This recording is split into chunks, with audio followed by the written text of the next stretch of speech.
നമുക്ക് 5 എണ്ണം പൊട്ടിച്ച് 5 മിനിറ്റ് കഴിഞ്ഞിട്ട് അമേരിക്കക്കാർക്ക് മനസ്സിലായത് എവിടെയോ ആരോ 5 ആറ്റം ബോംബ് പൊട്ടിച്ചു. അത് പറ്റിയിട്ടില്ല അവർക്ക്. അന്റാർട്ടിക്ക കീഴടക്കാൻ white revolution, green revolution, blue revolution. എന്നാൽ നമുക്ക് അബദ്ധം പറ്റിയിട്ടുണ്ട്. 4 മാസം മുമ്പ് നമുക്ക് പറ്റിയൊരു അബദ്ധം. 4 നെയ്ത്തുകാരെ കാഞ്ചീപുരത്തിന് ചൈനക്കാരെ വിളിപ്പിച്ചു.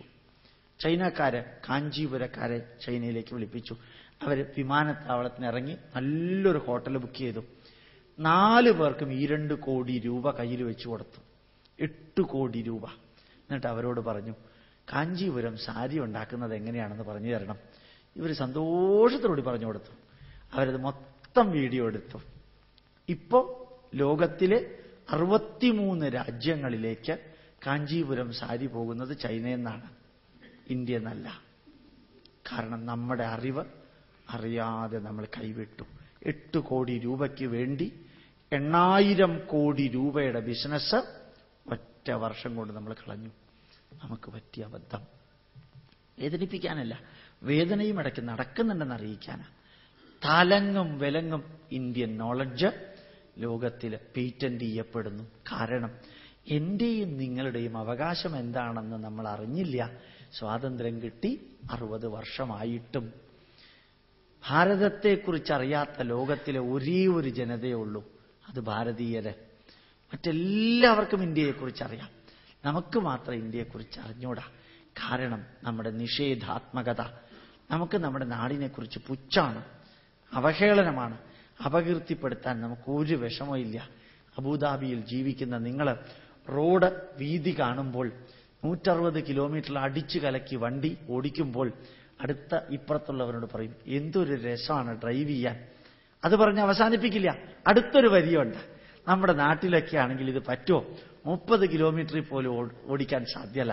ആ നാട്ടിനെ ഒന്ന് ചവിട്ടി താഴ്ത്തിയാലേ നിങ്ങൾക്ക് ഈ കാറിന്റെ വേഗത ആസ്വദിക്കാൻ സാധിക്കുള്ളൂ. ഒരു പക്ഷേ നിങ്ങൾക്ക് തോന്നുമായിരിക്കാം, ഗോപാലകൃഷ്ണനും ഇവിടെയും അമേരിക്കയിലും വന്നാൽ നിങ്ങൾ ഇതേപോലെ പറയുന്ന, എനിക്ക് American citizenship American government offer ചെയ്തതാ. മിഷിഗൺ യൂണിവേഴ്സിറ്റിയിലെ അച്ചീവ്മെന്റിന്റെ ബേസിസിൽ യൂണിവേഴ്സിറ്റി ഓഫ് ആൽബർട്ടയിലേക്ക് ലോകത്തിൽ നിന്ന് സെലക്ട് ചെയ്ത 3 പേരിൽ ഒരാളാവാൻ ഭാഗ്യം കിട്ടി എനിക്ക്. ഒരാൾ ജപ്പാൻകാരൻ, ഒരാൾ ഇറ്റലിക്കാരൻ, ഒരാൾ നിങ്ങളുടെ മുമ്പിൽ നിൽക്കുന്ന ഗോപാലകൃഷ്ണൻ. അവിടെ തുടരുകയാണെങ്കിൽ സിറ്റിസൺഷിപ്പ് ഗവൺമെന്റ് സ്പെഷ്യൽ പെർമിഷനോടുകൂടി തരാമെന്ന് പ്രത്യേകിച്ച് NSCRCയുടെ ഫെലോഷിപ്പിൽ പറഞ്ഞതാണ്. എനിക്ക് എൻ്റെ നാട് മതി എന്ന് പറഞ്ഞ് തിരിച്ചറിഞ്ഞി. അതുകൊണ്ട് ധൈര്യമായിട്ട് പറയാം, മിഷിഗൺ യൂണിവേഴ്സിറ്റിയിൽ വർക്ക് ചെയ്യുമ്പോഴും യൂണിവേഴ്സിറ്റി ഓഫ് ആൽബർട്ടയിൽ വർക്ക് ചെയ്യുമ്പോഴും 1-2 വർഷം ചെലവഴിച്ചപ്പോഴും എൻ്റെ നാട് എന്ന് പറഞ്ഞ് തിരിച്ചു പോയപ്പോഴും ആ നാടിൻ്റെ മഹത്വം അറിഞ്ഞപ്പോഴും എൻ്റെ നാടിനെക്കുറിച്ച് ചീത്ത പറയരുതെന്ന് പറഞ്ഞുകൊണ്ടാണ് ഞാൻ അവിടെ നിന്ന് തിരിച്ചു വന്നത്. നിങ്ങളോട് എനിക്കത് മാത്രമേ പറയാനുള്ളൂ. ലോകത്തിലെ ഏത് രാഷ്ട്രം എത്ര വലുതായിക്കൊള്ളട്ടെ, നിങ്ങൾക്ക് എത്രത്തോളം നല്ലത് പറയണം അത്രത്തോളം നല്ലത് പറഞ്ഞോളാം. കമ്പയർ ചെയ്ത് ആ രാഷ്ട്രത്തിനെ താഴ്ത്തരുത്.